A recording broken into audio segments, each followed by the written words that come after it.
And welcome back to All Over the Map. Thanks for tuning in on this episode. We are going to do Premier League predictions by an American. So it's always interesting. The Premier League 2021-2022 season. And just get to the point. I'm just going to pick. I'll start with the relegation zone and go all the way up to the champions for this year. What I think. Hey, I'm just an American. Don't put a lot of stock in this, but I do follow football with my friends and family. We do watch this quite a bit. We do fantasy football. As long as we can stay with it, usually by Christmas, the holiday season, we usually break, or at least some of us fall off of the fantasy football. But that said, we do watch it. And in our part of the world, matches are usually at 7:30 in the morning, with the latest, I believe, like around 12:30 or 3 o'clock if it's during the week, p.m.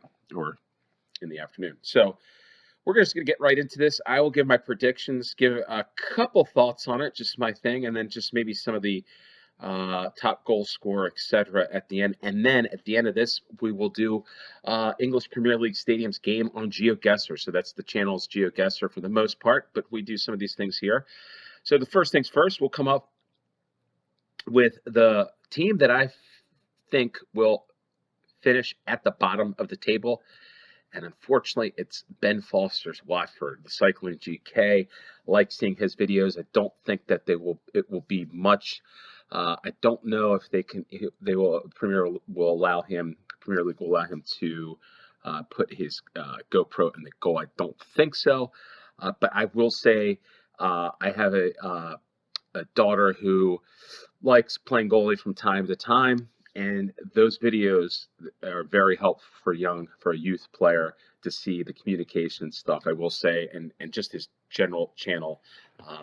They have become, at least my one daughter is a fan of Watford. So when they were playing the championship, now in the Premier League, but they will not see themselves in the Premier League. Yes, next year they will be relegated, unfortunately. Finishing in 19th, well, is Southampton. I think Southampton will finish 19th. I think they're just, with the loss of Danny Ings, one of my favorite, actually another one of my daughter's favorite players, just because he was the number 9, my daughter's number, and like Danny Ings, scoring a bunch of goals, they could become, I guess, a little more of a challenge. But although I do think, I just don't know if they have the quality enough to stay up. They'll finish in 19th. The next one I feel is actually one of my favorite managers in the Premier League, and that's Burnley. If I could move this over, there we go. Burnley is one. Dyche has just done a fantastic job. I mean, keeping Burnley up in the Premier League as long as he has. I just think this is the year that it runs out. I don't know that the signings are enough to warrant some of the challenging teams, but teams that are making a splash like Norwich. I mean, and we'll get to that in a second, but I don't know if you can hang on. I think there's going to be a relegation battle with the next team, and it could go either way. But the next team, I think, in 17th place, escaping the relegation, will be Crystal Palace and Patrick Vieira. And we'll say this: the one thing about Patrick Vieira is I like Vieira. I think what he did. I do follow Major League Soccer a little bit in our country, although I prefer obviously Premier League football. Is he signed when he first joined NYFC? He signed a player by the name of Jack Harrison, who now plays for Leeds United. And I thought bringing young players, meshing in with the older players, had done a fantastic job, really turning around NYCFC. But there is an aging squad at Crystal Palace, in my opinion. I could be wrong. Again, I'm just an American, but I feel like with Benteke, a couple others, just it's an aging squad to me. I'm not sure of this, but I'm guessing they're probably average age late 20s, maybe even 30. That's going to be tough to, I think, overcome the rigors of such a long season. I think that they could start off well, but I think they're going to fall off and find themselves in a relegation battle. As I do think from teams, really from, I think, like the 13th position on down, maybe even 11th position. I think you're going to find a lot of teams in relegation battle throughout the season. So as we move on to team number 16 is actually the team that moved up this year is Brentford. Brentford does have a solid team. I know they have a lot of Danish players from Denmark, and after this summer I put maybe too much stock in some of the Danish team. I do believe Brentford's got a lot of chemistry. I think that can go far. I think that can keep them. I think Brentford's going to have some success probably early on in the season. But again, the length of the season will catch up with them over into the new year. So as we move on to 15 is another one that moved up is Norwich. I think the Canaries will surprise some people. I know that a lot of people have them in the relegations and going back down, but I just think with the folks that they picked up, namely, and again, a guy that some of you might not watch and might not rate is Josh Sargent, the United States international. With him and Pukki, it could provide a little bit of depth. It just depends on where they're going to play him at the right wing, at the striker of Pukki. Pukki is, I think, old. I think he's probably in his 30s. I'm not sure. I think that I wouldn't be surprised if Josh Sargent, again, this might be one of these crazy prediction bags, close, I wouldn't say 10, but I would be surprised if he bags between 9 to 10 goals this year for Norwich, maybe more.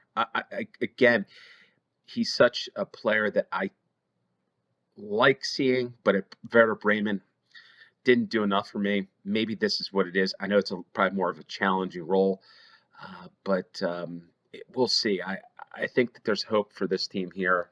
I do think that they're made some moves, but we'll see. The next one is 14th is Newcastle, 14th position, Newcastle United, and just because. I just think Newcastle, to me, this day and age, has become a 14th, 13th, 15th place team. I don't know what else to say about that other than that's just my, I guess, dumb American opinion on that. And so that's that. As we move on into the next grouping, bottom of the mid-table, well, I guess that was, wait a minute here, we did 15. I'm getting a little ahead of myself. Actually, it should be up there, bottom of the table, right? So we go to 13th, and I think Wolves is going to finish in 13th place. Another just because Wolves, there we go.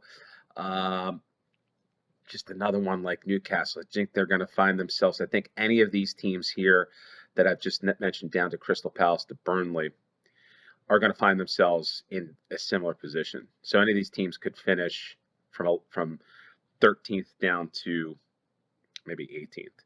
I do think Southampton and Watford are going to be far down the table. I just don't think Watford's got the players. Danny Rose, perhaps, but he's old. All right, so number 12, I think we've got is Aston Villa. Although I think they could, Aston Villa is one of those teams. Again, they could finish a little higher than I have them here, and where I have number 11 is actually West Ham. I don't know how deep West Ham is. I'm a little concerned about that.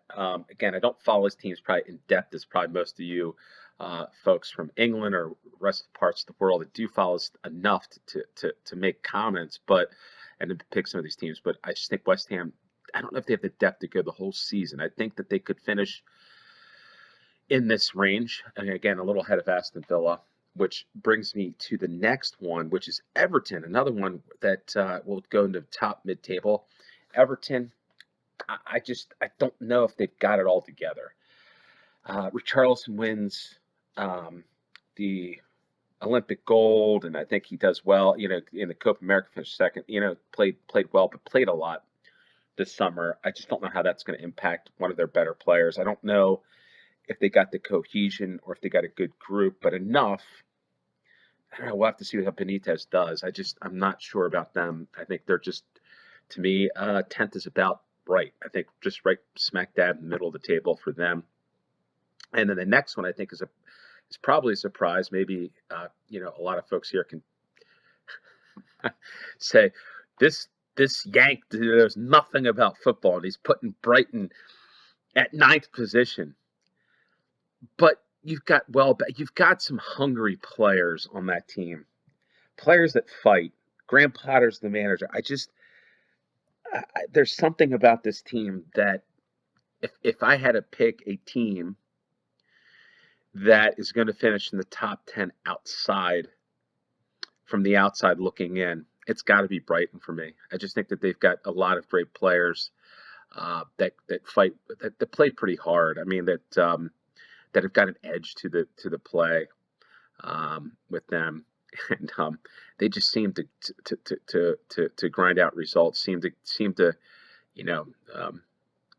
See them versus Arsenal or whoever. It just seems like they're coming up with some results. I think this year, I just think that's the team that will surprise some people, if none other than just the fact that I like their makeup of their squad with some of these players that have played at top clubs, top 4 clubs, but just haven't cracked the code there. And I think this is it's where they have some fun. And I think the people down the south coast of England will have some fun this year as well. So that moves us on to the next one. I think Leeds United is going to finish in 8th place. I don't know what's going on here with this. There we go. Just move it there. Leeds finish in 8th place. I think that's what they're due. Jack Harrison, Patrick Bamford. I think this team is a solid team. I think under Bielsa, it's just could they finish higher? I just don't know if they've made enough splashes like the top 4 or 5 clubs have to compete at that point yet. But it could be coming. I do think that they are good enough. I think you'll probably see Leeds in the top 4 for a period of time, perhaps these next couple of months. But I think, again, about Christmas and the New Year's, I think that will kind of set them back a little bit. And we move on to 7th into the Europa Conference League. And I'm going for Tottenham. Another just I could have put Leeds there and Tottenham down. Again, a lot of interchangeability with these.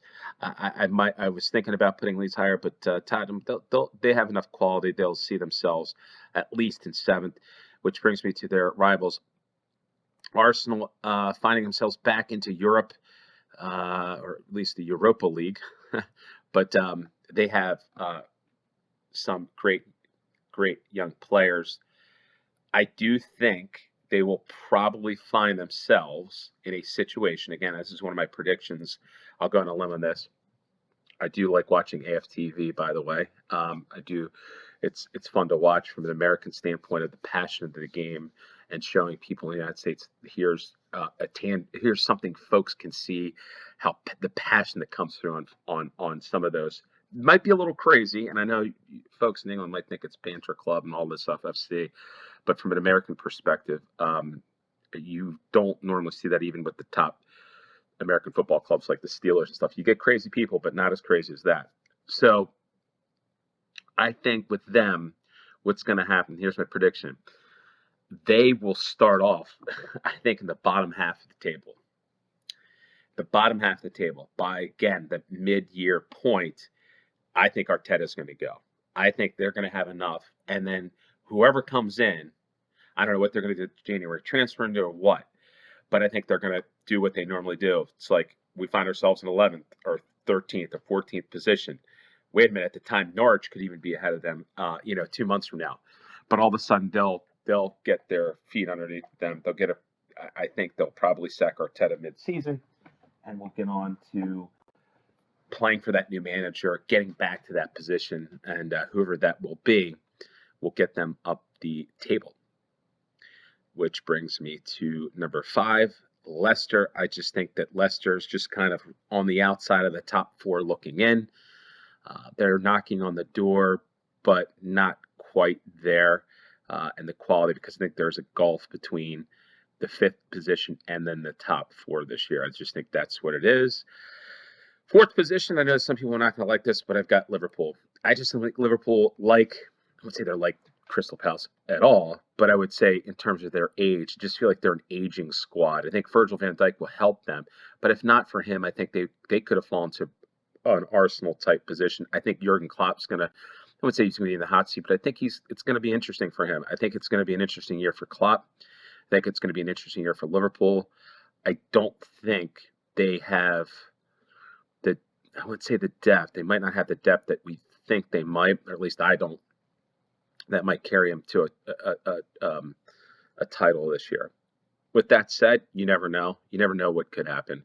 But I think the top three for me are a little bit ahead of Liverpool at this point, and I think it's a toss-up. To be quite honest, it's a toss-up between Chelsea, Manchester United, and Manchester City. Manchester City could be champions. Manchester United, they're maybe, but I just think they're the manager. I love Ole Gunnar Solskjaer, but I just think not not not the person perhaps at this point with that group to take them to the top when you've got a Chelsea and Manchester City. Having said that, I do think Manchester United will finish ahead of Manchester City because injuries. I just think something will come up, and I do think this is a little crazy. It's a little of a bit of a crazy pick, so I've got to do some of these things because all these, and I think Manchester City will finish second. Manchester United will finish, Manchester United will finish second, and Manchester City will finish third. The reasoning for that, two reasons, and I'll get to that in a second. Well, I'll just give it to you now. Manchester United, this is one of my predictions, another prediction, is that they'll have the most clean sheets of any team this year. They will find themselves in a lot of draws, but I think having fans back, supporters back in the stands will help them. It'll also help Manchester City, but I think it'll help them. I believe that Jadon Sancho, here's another one. So these are two of the predictions I was going to have at the end. I'm just going to say them now. Two things. One, Manchester City will have the most clean sheets in the league. Two, Jadon Sancho will have more of an impact at Manchester United than Grealish will have at Manchester City. It's just the style's going to fit. It's like more the piece of a puzzle fitting together, like smoother for Sancho than maybe Grealish. I also think you're going to run into some issues where Grealish might be sitting the bench, Foden might play. Who knows where that could go? That's up to Pep to manage some of that stuff. And obviously here you see the champions this year are Chelsea. Chelsea bringing Lukaku is going to seal the deal. I think they have the depth. I think they have the quality. The only questionable part is in their back line, but beating City, beating Manchester United, I think they'll do that. I think they'll easily handle. I won't say the easy, but they'll. And I won't say they're cruise either because I think the top three will be fighting. Maybe top four will be fighting for most of the year, and they will float between Liverpool up top and Manchester City. You find them. I just don't think there's that big of a gap as I think some people might think with City. I just do think Chelsea, because this will lead into my other prediction that the best coach, the top coach of the year for me will be Thomas Tuchel at Chelsea. I just think that what he did coming in after Lampard and the fact that he was able to take that team, they got a lot of attacking players. It'll be interesting to see how he uses them. And that's what I believe, which leads me to the last two things I will say. Lukaku will be the top goal scorer. Bukayo Saka at Arsenal will be the best young player of the year. Best coach, Thomas Tuchel. And that is some crazy Americans all over the map. Premier League predictions 21, 22. And now we can get into this game. Premier League stadiums, we'll play this as a 1 minute. We'll do moving. We'll do this as a challenge. We'll invite you to play along and we'll get right into it. So let's see how we do here. The play along link is in the description below. And where are we? We are at Ellen Road, Leeds. I believe in Leeds. Do you? Actually, I believe in Jack Harrison. No, but Leeds. I think Ellen Road's down here.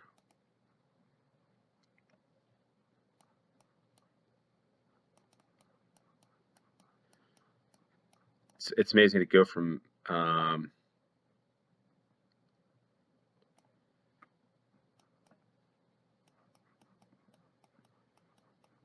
it's been a while since I've done these games too.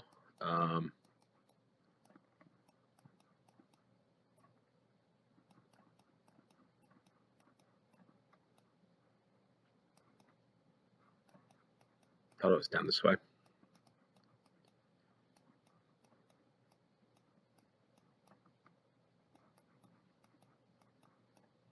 Oh, wow. A little further away, 1.9 miles. So we get on to the next one. And we've got the Brentford Community Stadium. Where is it? The Brentford, where are ya? Our new home. And I should have done this probably maybe as a new move. Didn't even think about it. But Brentford, I think, is near Heathrow. There it is. Yes, it's near Heathrow now.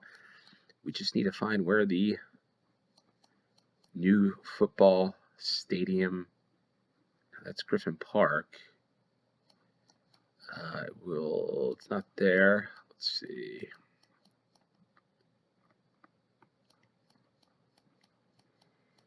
It's always fun. Haven't done this for a while.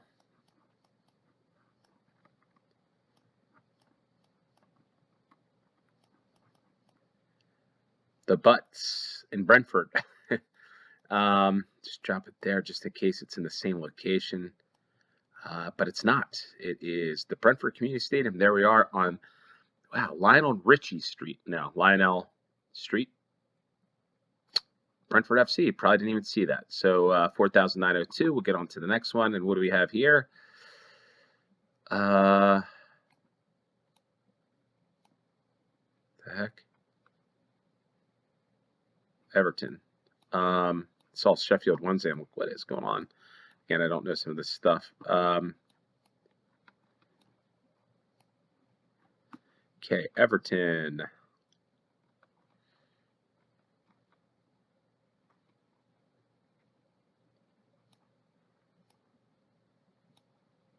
Goodison Park, and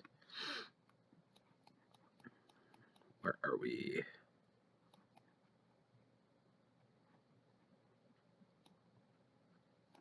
We are right here, I would guess, and 6 yards, 5,000 points, Everton Football Club. And we are at St. James's Park here in Newcastle, home of Newcastle United, and the Strawberry, the Cash Zone. So that's always interesting. So we're in Newcastle. I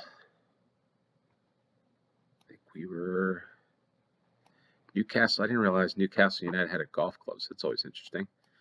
Things you learn every day.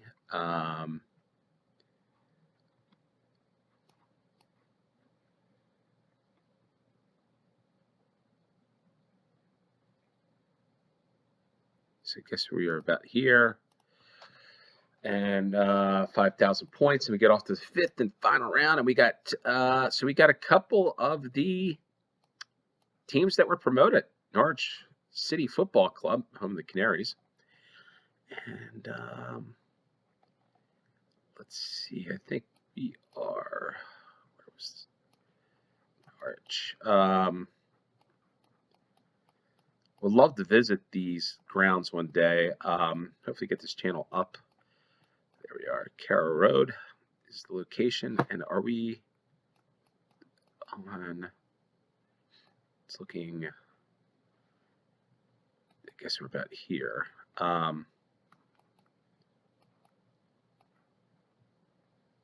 Maybe there. You have the Nike factory store and the hand car wash and Boots and Morrison's. So we, whoa. Wow. Okay. 20 hours, 4,998 points, 24,632. Let's do another round. We're going to do another one. We're going to do it as a 30-second round. And let's do this as a challenge. We'll invite you to play along. Let's see if we get different.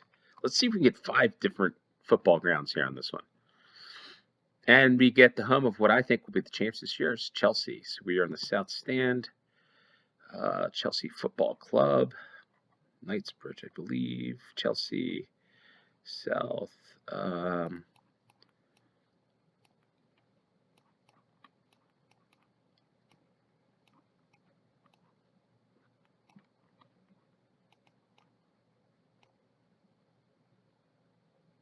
think we could be there. Ooh, 33 yards, 4,997. Okay, well, it is what it is. Back to Everton we go for the duplicate round in right here on Gualady Street. I don't even know how to say that. Correct me. Please say how I can say that. I think this is Brighton. No, this is Manchester City. Oof, I don't know. I was going to say Brighton. Just saw the roof there. All right, Manchester City can't fool around. It's off, I think, to the east. I think it's east side Etihad.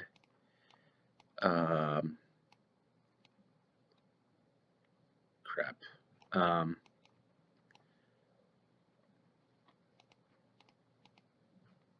There we go. 225 yards, 4,900. Points. We're back to Norwich. And Carrow Road, which we were just here. And the heck were we? Got kids screaming. I know I've gone probably a little too long on that. I think we were near Let'sby Avenue. 5 yards, 5,000 points. Should have gotten that one. And Crystal Palace. So home of Patrick Vieira. And the Arthur stands where you're looking, I think, south of London. Down here. Crystal Palace. Where the heck were you, Crystal Palace? I don't think this far. Crystal Palace. Selhurst. I think we're here. Oh, we're on the other side. 208 yards. So we did get Crystal Palace in that one.